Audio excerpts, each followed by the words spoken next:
Nucleic acid amplification. Nucleic acid amplification involves making many copies of a particular strand or region of nucleic acid. For the most part, we're talking about DNA. Toward the end of this lecture, I'm going to talk a little bit about how we amplify RNA.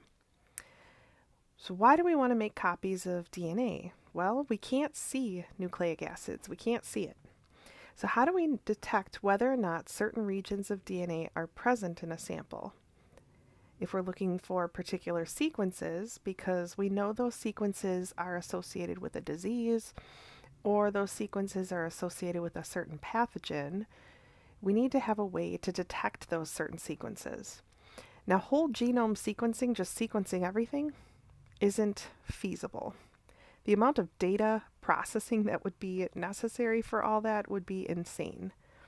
So instead, we use two primary methods. Method one, we discussed this a little bit previously, but we use probes.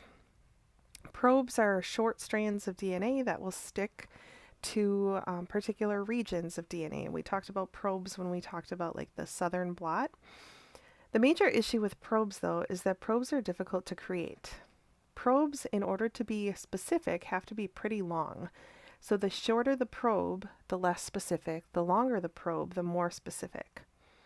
So if you think about this, what are the chances that in your cells right now you have the bases A, T, G, C in that order?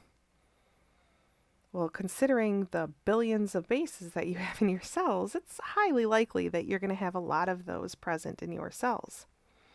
But now, what are the chances of you having the exact sequence of A to T, C, G, C, D, blah, blah, blah, blah, blah, like, hundreds of bases long? It's a lot less likely the longer you get. The problem with having really long, specific sequences that we're looking for is if we develop really long, specific probes, they won't stick as well. And they're not as easy to get into the double strands of DNA and adhere. That hybridization temperature becomes higher and higher, and it becomes more and more difficult. So probes work for certain applications, but not for all applications. So we have to have some other way to do this. Method two is to make enough copies of the region so that it can be visible in gel electrophoresis. So if we make tons and tons and tons of copies of it, then we can actually visualize those copies if we run it out on a gel. And that's what we're talking about today, is making many copies of a particular region of DNA so that we can visualize it on a gel. How do we do this? Well, we create specific primers. Now, primers are kind of like probes, but if you remember the process of DNA replication, DNA replication. So on that lagging strand, we would first lay down an RNA primer, and then we would start to build DNA using DNA polymerase. Well, this is a very similar thing. We lay down a primer, and then from that primer, we can start to copy the DNA. And when we do this, we not only need to copy it in one direction, but we also need to copy it in the reverse direction, because we want to copy a region of DNA in the middle. We don't want to copy the entire strand. Like if we had one primer, it would just bind and then keep going all the way to the end of that DNA strand. We want it to keep going, but then we want it to go in the opposite direction too, so that we can specifically make a photocopy of the inside portion of the RNA or the DNA sequence. So specific primers are created, one at the start and one at the end of the desired region. The primers copy the region of DNA if it's present. So if the primers actually recognize and bind, that means that the sequence of DNA we're looking for is there. If a band appears on the gel, so if it's bound and we run it through all these PCR cycles or these amplification cycles, and it was able to copy something, when we run it out on a gel, we're going to see a band. And if that band appears, that means that the gene we were looking for is there. If we try to stick the primers onto the DNA and they either don't stick or they fall off, they don't stick well, then we're not going to be making copies of any of that. And when we run this out on a gel, we're not going to see a band in the expected location. So this is how we can, just one method of how we can kind of determine whether a particular region of DNA is present or not. So what are the applications of nucleic acid amplification? Detect infectious diseases. So if we amplify a particular region that's only found in a particular organism, then we can say, yep, this person is infected with this organism, or this specimen contains the genetic material of that organism. We can use it to detect cancer genes. They can be amplified to be visualized on a gel. So if we want to know if a patient has the BRCA gene for breast cancer that's associated with breast cancer, we can make primers designed to amplify that region. And if we put the primers on someone's DNA that doesn't have the gene, it won't amplify anything. So when we run it out in a gel, we're not going to see a band. If we put it on someone's DNA who does have that gene, it will be amplified. And when we run it out on a gel, we're going to see that band. Detect genetic disorders, so we can amplify a region specific to a particular disease. Forensics, sometimes there isn't enough DNA at a crime scene. If we amplify it, there's going to be more, and then we can evaluate it. Paternity testing, we can look at patterns of amplified DNA.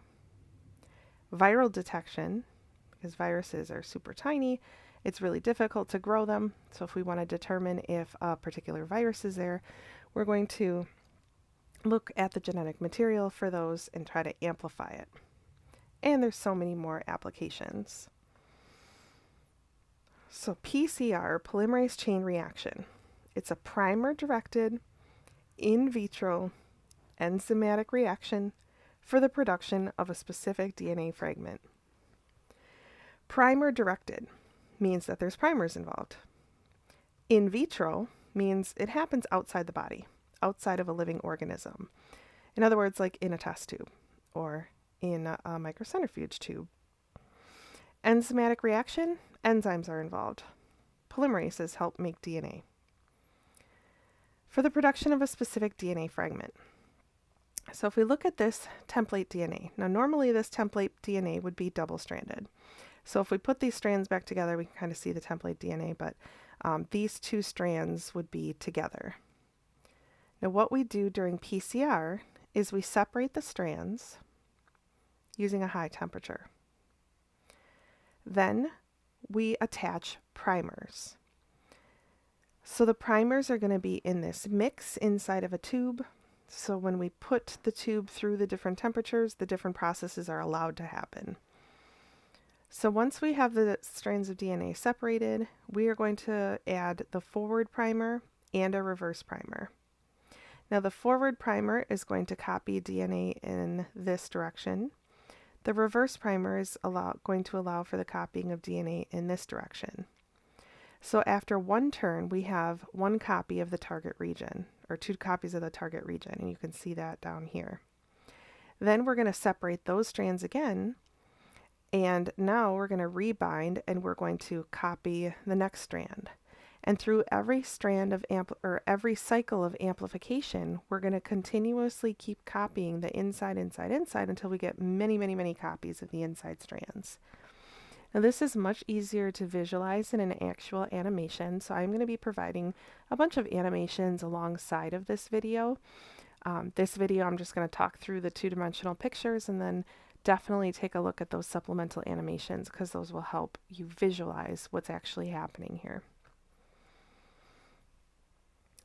So when you go to perform a PCR, you have to assemble a reaction mix. Sometimes this is called the master mix. And I always thought that was really funny for whatever reason. In college, I did a ton of PCR, and PCR troubleshooting was one of the most frustrating.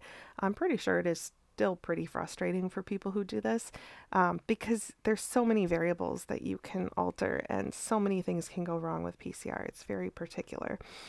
But master mix. So you want to put all of the possible components that you're going to need together in this master mix, along with the template DNA. Once everything is mixed together nicely in a tube, then you put the tube in a type of machine called a thermocycler. Now, we used to do these by hand, where you had to sit there and time like so many minutes at this temperature, and then you used to have to rotate it in so many seconds at this temperature. And then you would literally sit there for 4 hours just monitoring the temperatures and times and making sure that you're rotating them amongst the different temperatures at the different time periods. Now we have thermocyclers, and thermocyclers do this all for you. So it's a pretty automated process. Once you put all the ingredients in the tube, you put it in the PCR machine, press start, and then it will just automatically cycle for you. And you do have to select the different temperatures and times you want everything to be changed at, but that's a relatively simple process. So you subject that reaction mix to an amplification program, and that amplification program is what I just described, rotating it at different temperatures for different time periods, and I'll talk about what those temperatures are and what's happening during those different time periods. And then you want to analyze the product of the PCR reaction, the amplicon. Typically, you're going to use this using gel electrophoresis if it's a standard PCR.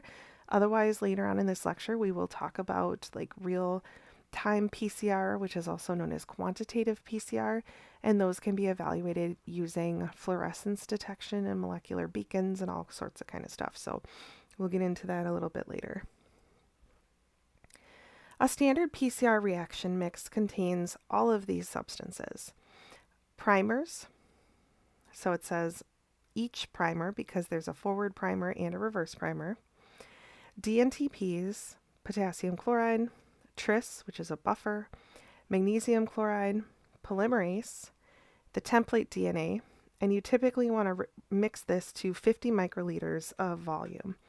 You don't need to know the specific volumes of each one of these substances, but you do need to know why each one of these substances is added. So what we're doing when we do PCR is we're using a forward primer and a reverse primer to bind to or recognize and bind to a specific sequence of DNA. Now the primer should be 18 to 30 base pairs in lengths, or bases long. And they are complementary sequences flanking the region to be amplified. So we know the gene we want to amplify, and we know what the sequence is right before it and right after it. So that's known because we have DNA sequencing capabilities. So before we even start looking for the gene, but while we're like first developing our protocols, we need to first sequence it so that we know what the sequence is.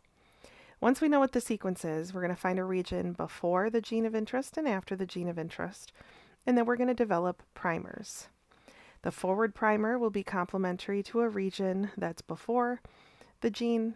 The reverse primer will be a short sequence of DNA that is single-stranded DNA that is going to be complementary to a sequence after the gene that we're interested in amplifying, or the region we're interested in amplifying. The primers determine the specificity of the PCR reaction.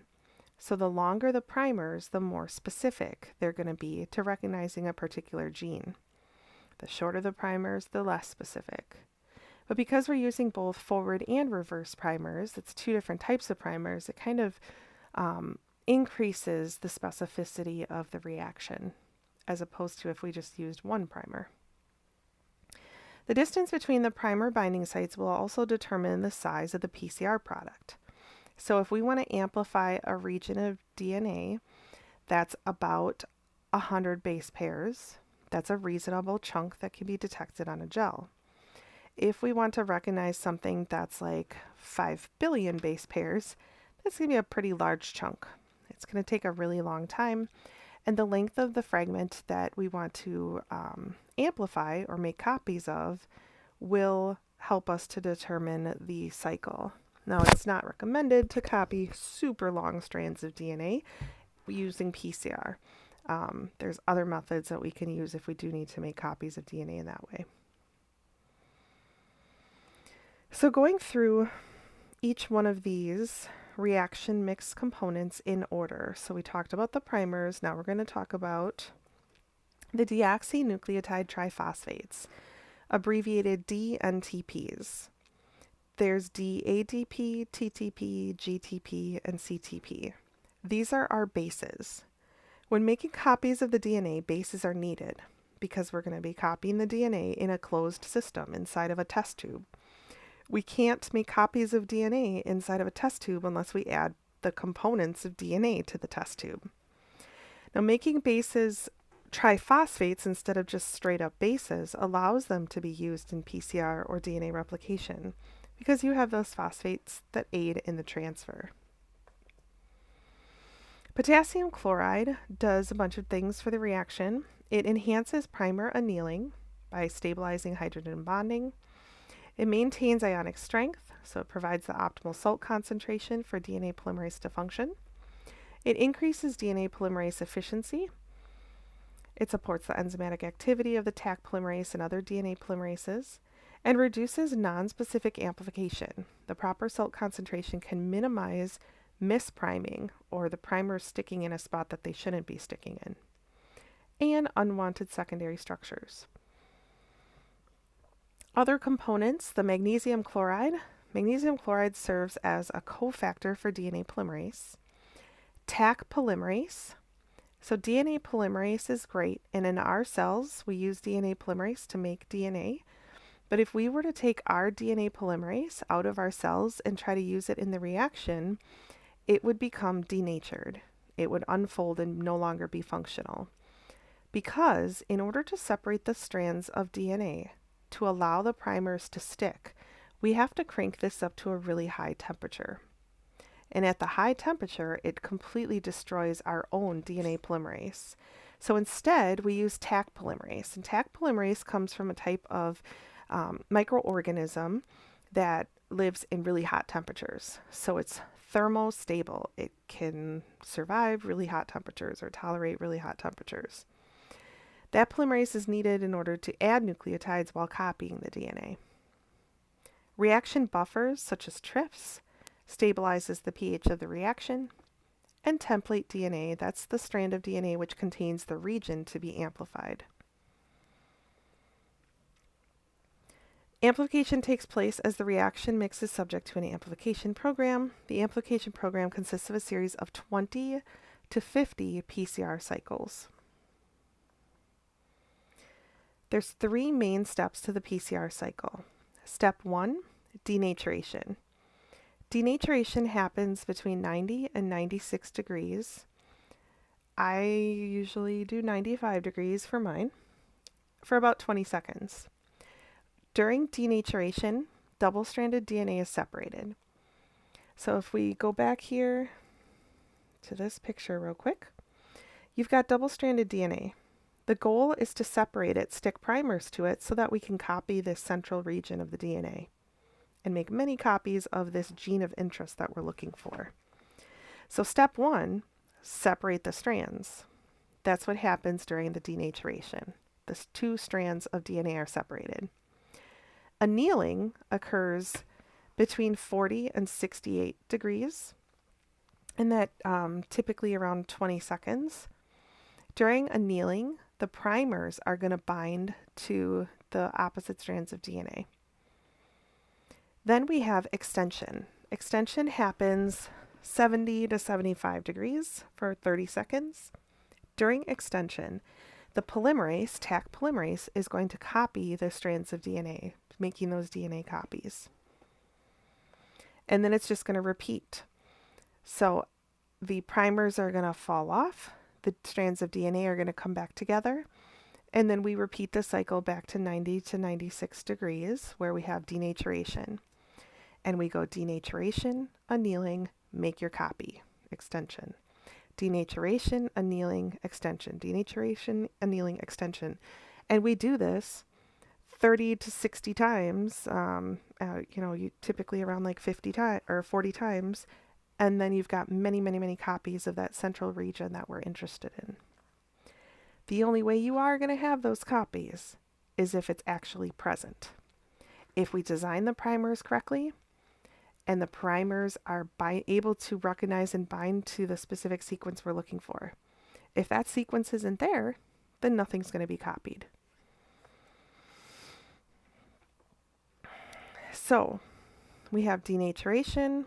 Annealing is when the primers are going to bind, and they bind at the front and at the back of the region to be amplified. So here's where the primers are going to bind. And it's showing many primers floating in solution because that's what's in our reaction mix. And then you have extension. So you'll notice this primer bound here and extended in that direction. This one bound here and extended in this direction. Now during the next cycle, these strands are going to separate. And when we have primers bind, it's going to bind and make DNA in this direction. So these central regions are the ones that are going to be amplified the most. The PCR product, or the amplicon, the number of amplicons is 2n, where n is the number of cycles. So the more cycles, the more copies you're going to end up with. There is going to be, like I said, an animation that kind of goes through that process and shows you how those copies are made. The automation of PCR. So PCR requires those repeated temperature changes. That's where that thermal cycler changes the temperatures for us. It's in a block or chamber that holds the samples, and we use those thermostable polymerases, which are used to withstand the repeated high denaturation temperatures. Interpretation of the PCR results. The PCR product should be of the expected size. So if we know we're trying to copy a region that's 100 base pairs in length, our expected product should be 100 base pairs in length. No products should be present in the reagent blank. So if something was copied in our blank, we always run a negative control with all of our specimens. So if something is copied in the blank, which should be our negative control, there's a problem. Misprimes may occur due to nonspecific hybridization of the primers. So sometimes primers just can randomly bind to the DNA. That's why we add potassium chloride to kind of reduce the likelihood of that happening. But if it does happen, you may see random bands of DNA that were amplified that really don't make sense. Primer dimers may occur due to hybridization of primers to each other. So if the primer binds to itself, you may see some primer dimers. Here you can see the primer dimers, super small, they bound to themselves. And here's a misprime. So we had a random binding happen at a region of DNA.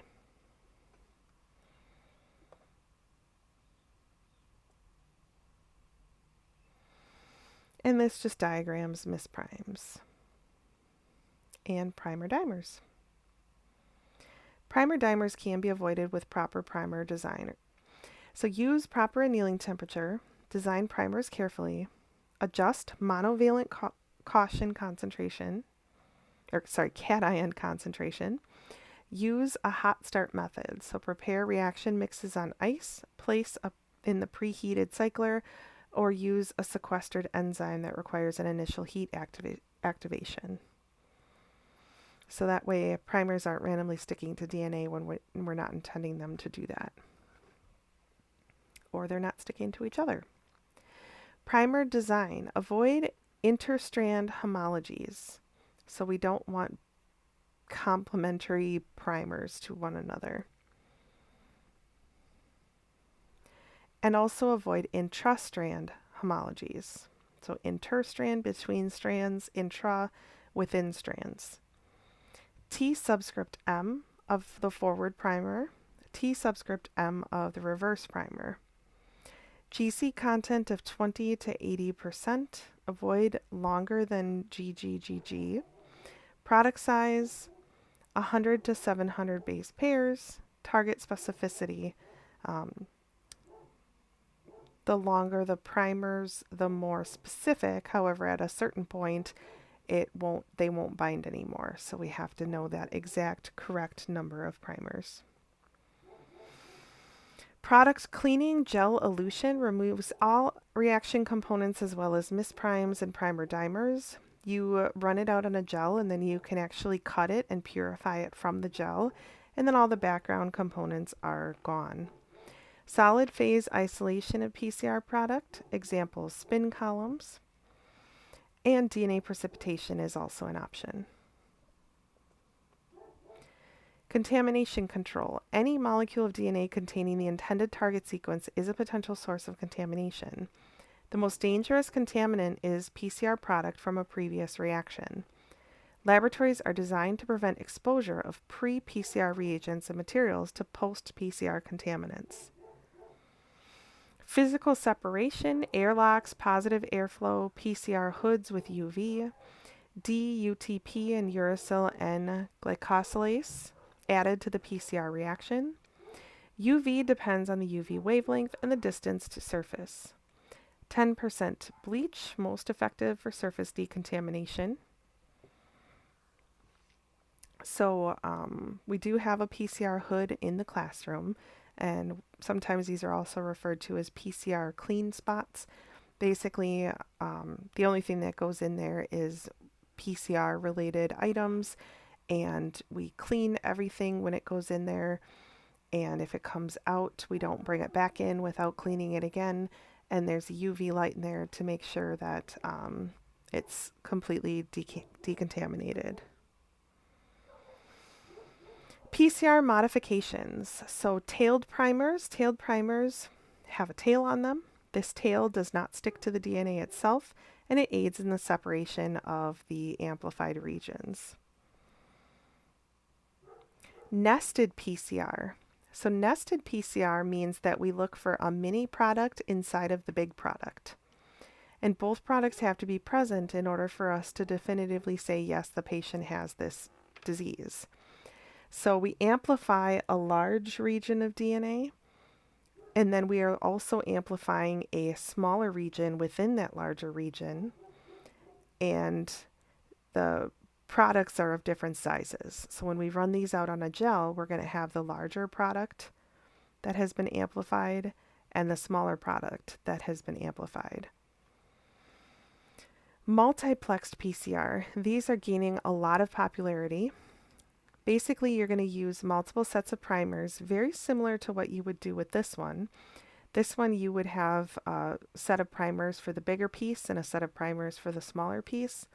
Similar types of thing here, except we're not looking for different regions within the same segment of DNA. The multiple primers are looking for different things altogether, so like different organisms as an example.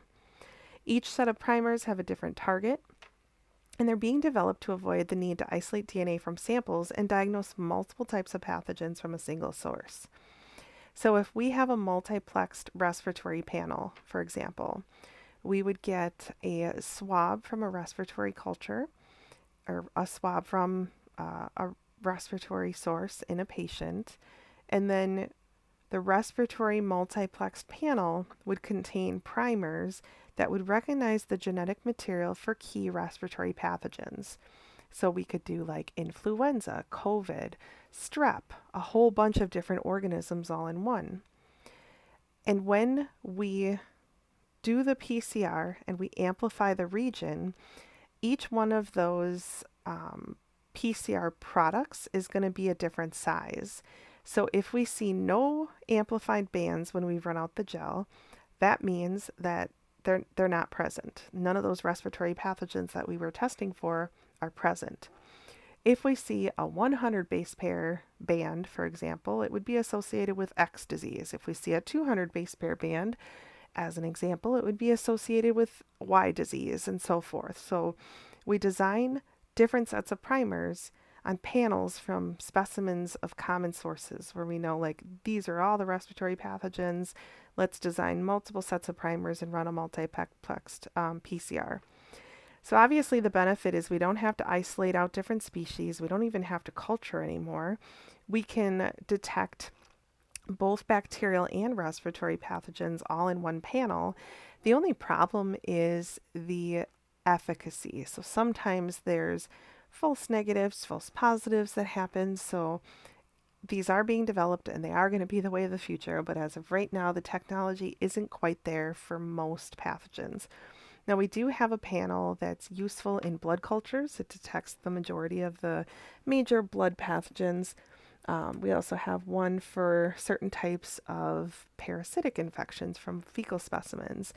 And as DNA technology and biotechnology gets better, we're going to be able to expand the offerings of these multiplex PCRs.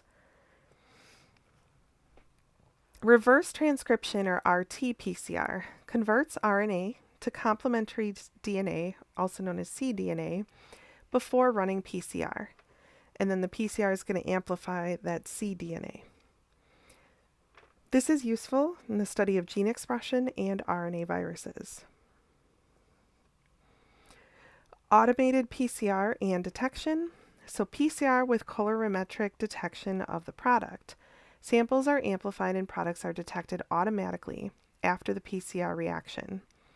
This is used for infectious disease applications, HIV, HCV, HBV, CMV, chlamydia, Neisseria, tuberculosis. Very similar line of thought here is the real-time or quantitative PCR, or qPCR. So I always got these two mixed up because real-time PCR has the initials R and T, and reverse transcription PCR is actually called RT-PCR. So just keep these separate in your mind. Reverse transcription is RT-PCR, while real-time is really known as quantitative PCR, or qPCR. Samples are detected by fluorescence during the PCR reaction. In quantitative PCR, qPCR, it's a standard PCR with an added probe or dye that generates a fluorescent signal from the product. Detection of the signal in real time allows quantification of the starting material. So if we had just a little bit of it to start, then we would generate a smaller signal than if we had a lot of it. These are performed in specialized thermocyclers with fluorescent detection systems. Because instead of us running it on a typical thermocycler and then running it out on a gel, these are automated, and as the reaction is happening, fluorescence is going to be starting to be given off from the actual tube, and that fluorescence can be directly detected and reported or graphed by a computer as the reaction is going. So you can detect positive results a lot sooner, and you can also quantify those results based on the amount of fluorescence that's happening in the tube. And of course, we run positive and negative controls alongside this so that it makes the quantification more accurate. PCR product grows in an exponential fashion, doubling each cycle. PCR signal is observed as an exponential curve with a lag, log, and linear phase, and a stationary phase. The stationary phase is met when basically all the reactants in the tube are used up. If we don't have any more nucleotides in the tube because they've all been used up, then we kind of can't make copies anymore. Or if all of the probe is used up, all the fluorescent molecules are used up, then we won't be generating any more fluorescence. The length of the lag phase is inversely proportional to the amount of starting material. A threshold level of fluorescence is determined based on the signal and background. Input is inversely proportional to the threshold cycle, the cycle at which fluorescence crosses the threshold of fluorescence level. There's many different detection systems that exist. So there's DNA-specific dyes like ethidium bromide or cyber green, hybridization probes like the TACMAN molecular beacons, primer-incorporated probes. DNA-specific dyes bind and fluoresce double-stranded DNA non-specifically. Hybridization probes only bind and fluoresce the intended PCR product. Primer-incorporated probes label the PCR product.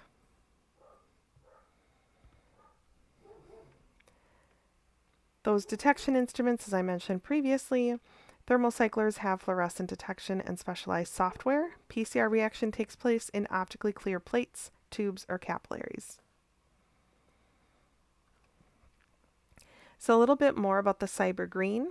So qPCR cyber green binds the minor groove of double-stranded DNA. The product can be further tested in a post-amplification melt curve where sequences have characteristic melting temperatures. TACMAN. So the TACMAN probe is a short sequence that binds the target DNA between the primer. So here you can see it has a reporter dye and a quencher. As long as the reporter dye and the quencher are near each other, there's no fluorescence that's going to happen. As copies are made though, the reporter and the quencher are broken away from each other. And when they are broken away from each other, they're allowed to fluoresce. So the reporter molecule will start to produce the light.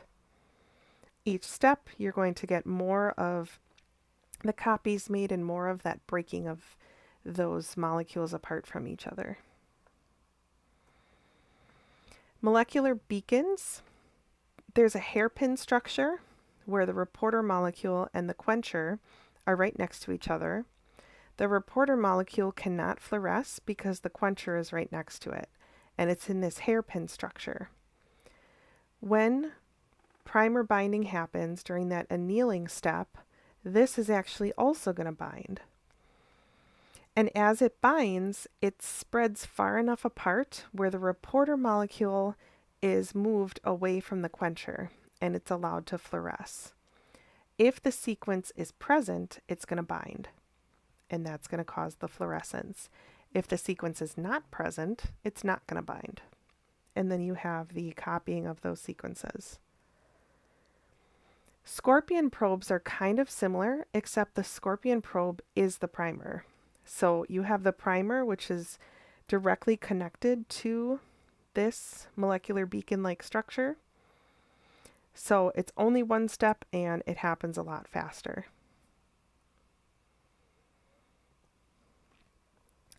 PCR advantages, they're specific, simple, rapid, relatively inexpensive, amplifies from low quantities, works on damaged DNA, sensitive and flexible. Limitations, there is a risk of contamination, a very high risk, so we have to be careful when preparing PCR. Primer complexities, so sometimes primers can be picky, they can be difficult to stick, and they want to stick to each other, or they're not long enough to be specific enough.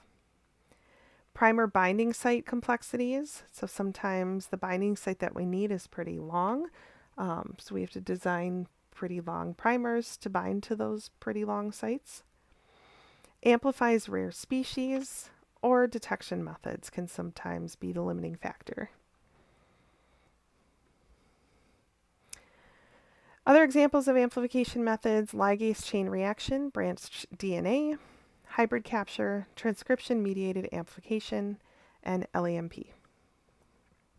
So ligase chain reaction, isothermal, which means it takes place at one constant temperature. Probe amplification.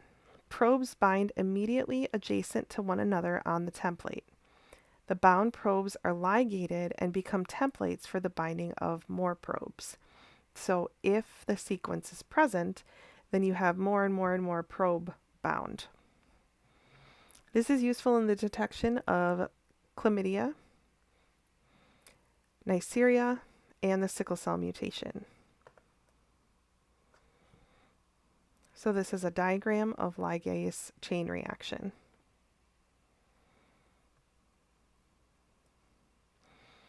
Branched DNA, also isothermal, signal amplification.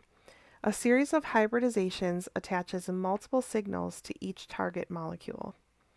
This is useful in the detection of HBV, HCV, and HIV-1. And here's a diagram of this process.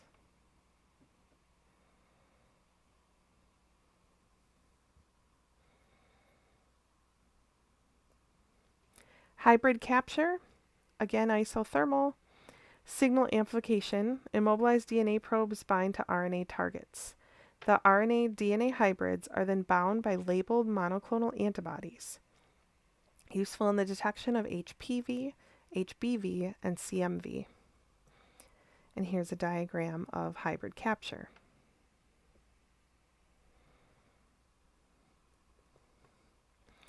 Transcription-mediated amplification, isothermal, target amplification as RNA. So RNA is used as what we want to actually amplify. In order to amplify it, we make cDNA from the RNA. So we add RNA polymerase promoter, and then RNA is synthesized from the cDNA template, and it can serve as a source of new cDNA. So then we're going to keep amplifying it and copying it until we have many copies of RNA made. This is useful in the detection of Mycobacterium tuberculosis, Chlamydia trachomatis, HIV, CMV. So that's human immunodeficiency virus and cytomegalovirus. Differs from reverse transcriptase PCR, because in reverse transcriptase PCR, cDNA is amplified. In TMA, transcription mediated amplification, new RNA is made from cDNA. And this is a picture of that process. And then you can go ahead and read through the summary.